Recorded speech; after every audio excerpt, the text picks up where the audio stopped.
It seems like in the Old Testament, for sure, that God uses countries or people almost like pawns where they don't have a choice. He's going to use the Amorites to destroy the Jews, but then he's going to punish the Amorites for destroying the Jews.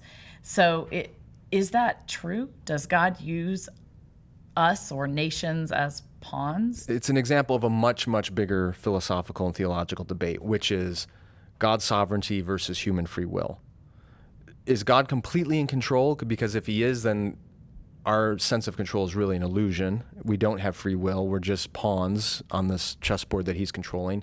On the flip side, if we actually have free will and choice, then God must not be completely sovereign because he doesn't have total control because we're free agents to do as we choose. The most significant and precious doctrines of the Christian faith are all paradoxes.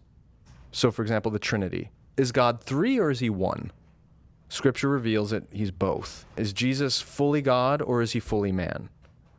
Well, Scripture again confirms he's both. And these are logical paradoxes, right? You cannot make logical sense out of it. It is what is revealed in Scripture, however. And I think that God's sovereignty and human free will is very similar to that.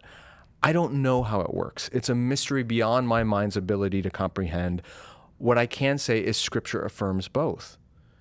We have free will and we have choices that we make, and we are held accountable and responsible for those choices. And yet, Scripture also reveals a God who is sovereign and is in absolute control, and not a sparrow falls to the ground without his knowledge.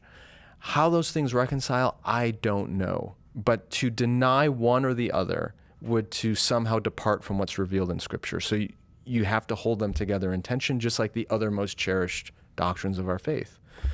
And some people will hate that because they want logical consistency. But if you want logical consistency, then be a Muslim, because you're not going to find it in Christianity.